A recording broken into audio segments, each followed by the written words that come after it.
కేసీఆర్ గారు 50,000 కోట్ల రూపాయలను మెదక్ జిల్లాకు తీసుకుపోయిండు 10 సంవత్సరాల్లో. ఆయన ముఖ్యమంత్రిగా ఉండి ఆయన పుట్టిన స్థానానికి 50,000 కోట్ల రూపాయలతో అభివృద్ధి చేసుకుంది. మరి ఇప్పుడు మన ముఖ్యమంత్రి వచ్చిండు కదా, మనకు 50,000 కోట్ల రూపాయలు తీసుకొచ్చుకునే అదృష్టం అవకాశం దక్కింది. మరి ఇప్పుడు దాన్ని కాదనుకుంటామా? ఇది మహబూబ్ నగర్ ప్రజలు ఆలోచించుకోవాల్సిన విషయం. ఈ 3 నెలల మనం చూసినాం ఎన్ని అభివృద్ధి కార్యక్రమాలకు పునాదులు పడ్డాయో.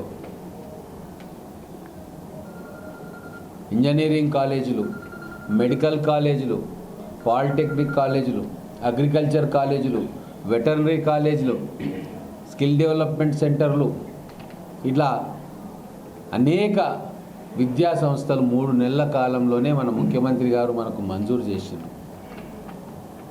4,000 కోట్లతోటి ఒక నీటిపారుదల ప్రాజెక్టును మంజూరు చేసిండు. 3 నియోజకవర్గాలకు 130,000 ఎకరాలకు నీళ్ళు ఇచ్చే ప్రాజెక్టు. మూలనబడ్డ పాలమూరు రంగారెడ్డి ప్రాజెక్టును 30,000 కోట్ల రూపాయలతోటి పునఃప్రారంభించాల్సిందిగా అధికారులను ఆదేశించింది. మహబూబ్ నగర్ పట్టణానికి డ్రైనేజీ వ్యవస్థను మెరుగుపరుచుకోనికే 268 కోట్ల రూపాయలను మంజూరు చేయించిండు. ఇంకా అనేక పథకాలు పెండింగ్లో ఉన్నాయి. టూరిజం ప్రాజెక్టులు, మన్నెంకొండ దేవస్థానాన్ని 100 కోట్లతో అభివృద్ధి చేసే ప్రాజెక్టు, మన మహబూబ్ నగర్ చుట్టూ ఉన్న 25,000 ఎకరాల అటవీ ప్రాంతాన్ని ఈకో టూరిజం హబ్గా చేసే ప్రాజెక్టులు, అనేక పరిశ్రమలను మన హైదరాబాద్ బెంగళూరు హైవేలో తిమ్మాపూర్ నుంచి అలంపూర్ దాకా ఎకనామిక్ కారిడార్గా చేసే ప్రాజెక్టు, కొన్ని వందల పరిశ్రమలను తీసుకొచ్చే ప్రాజెక్ట్స్, ఇవన్నీ కూడా మన కళ్ళ ముందు కనబడతా ఉన్నాయి. మన పాలమూరు ఓటరు, మహబూబ్ నగర్ నియోజకవర్గ పార్లమెంటు ఓటరు వాటన్నిటినీ అందిపుచ్చుకుంటాడా, లేక కళ్ళ ముందు కనబడుతున్న స్వర్గాన్ని కాలదని త్రిశంకు స్వర్గంలో వేలాడడానికి నిర్ణయించుకుంటాడా అనేదే ఇప్పుడు మన ముందు ప్రశ్న. అందుకే రేపు ఉదయం పాలమూరు ప్రజల మనోవికాసం కలగాలని భగవంతుడు పాలమూరు ప్రజల ఆలోచన సరళి సరైన మార్గంలో పెట్టాలని చెప్పి మొత్తం పార్లమెంటు ఓటర్ మహాశైలకు సద్బుద్ధి ప్రసాదించాలి, సరైన నిర్ణయం తీసుకునేటట్టుగా ఆ భగవద్ అనుగ్రహం వాళ్ళ మీద ఉండాలి. సరైన నిర్ణయం తీసుకొని పాలమూరు భవిష్యత్తుకు ఈ ఎన్నికల ద్వారా పునాదులు పడాలని చెప్పి రేపు ఉదయం 8:30 గంటలకి ప్రతి బూతులో ఉన్న దేవాలయాల దగ్గర ఈ కరపత్రాలను పెట్టి పూజ చేసి అక్కడ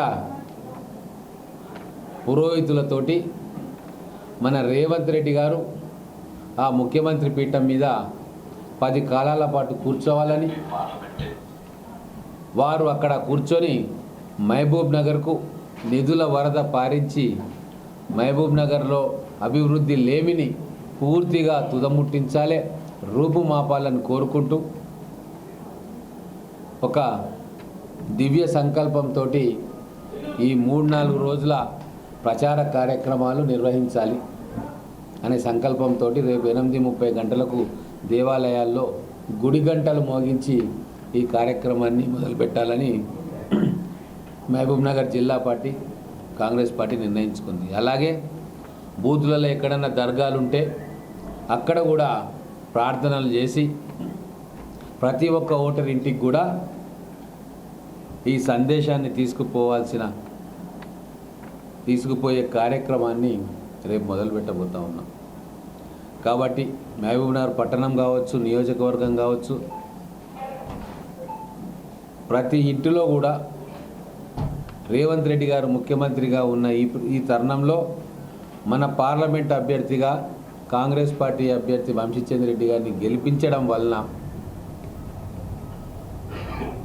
ఎంత అద్భుతమైన ప్రగతి మన ముంగిటికి రాబోతా ఉందన్న విషయం ప్రతి ఓటర్కు కూడా తెలపాలన్న లక్ష్యమే ఈ గుడి గంటల కార్యక్రమానికి మేము శ్రీకారం చుట్టుతున్నాం. ప్రజలందరూ కూడా మహబూబ్నగర్ పట్టణ ప్రజలు అందరూ సహకరించాలి ఈ కార్యక్రమానికని మన మీడియా మిత్రుల ద్వారా అందరినీ కూడా సవినయంగా కోరుకుంటా ఉన్నాను. ఇంకోటి కంటిన్యూస్, మన ఓటు ఎంతో విలువైనది, మన భవిష్యత్తు ఇంకా విలువైంది, మన పిల్లల భవిష్యత్తు అపురూపమైనది. మరి మనందరి భవిష్యత్తు బాగుపడాలంటే మహబూబ్నగర్ ఈరోజు కాంగ్రెస్ పార్టీకి ఓటేయాల్సిన అవసరం ఎంతైనా ఉంది.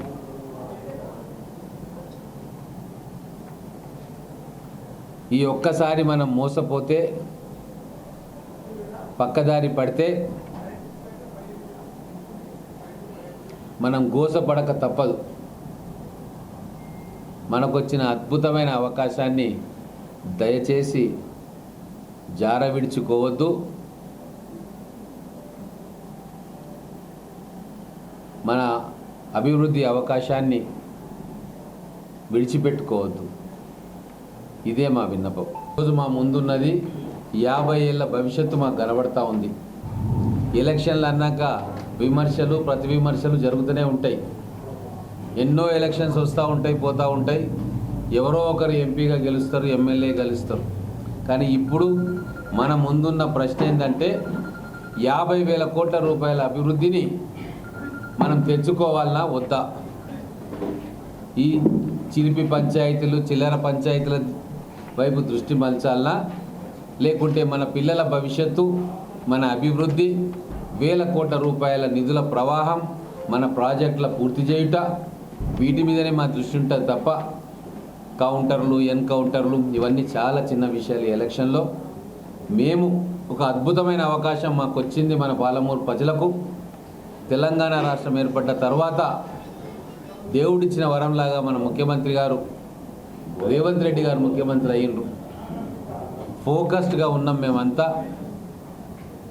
రేవంత్ రెడ్డి గారు పంపిన అభ్యర్థిని గెలిపించి రేవంత్ రెడ్డి గారి గౌరవాన్ని దేశవ్యాప్తంగా ఇనుమడింపజేసి కేంద్రంలో కాంగ్రెస్ ప్రభుత్వం ఏర్పాటుకు మా ఎంపీ కూడా అందుకు ఉపయోగపడి కేంద్ర ప్రభుత్వం నుంచి, రాష్ట్ర ప్రభుత్వం నుంచి అనేక వేల కోట్ల రూపాయలను మన ప్రాంతానికి తీసుకొచ్చి ప్రజల బతుకులను బాగు చేయాలని తప్ప ఇంకో వేరే ఆలోచన మాకు లేనే లేదు.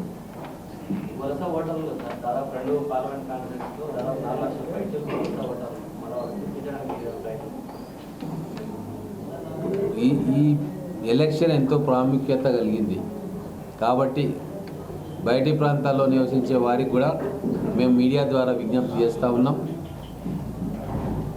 మీరు శ్రమ అనుకోకుండా మన పాలమూరు భవిష్యత్తు కోసం వచ్చి రేవంత్ రెడ్డి గారికి అనుకూలంగా కాంగ్రెస్ పార్టీ అభ్యర్థికి ఓటు వేయాలని చెప్పి వాళ్ళను మీ ద్వారా రిక్వెస్ట్ చేస్తూ ఉన్నాం. For more videos like this, subscribe Big TV channel.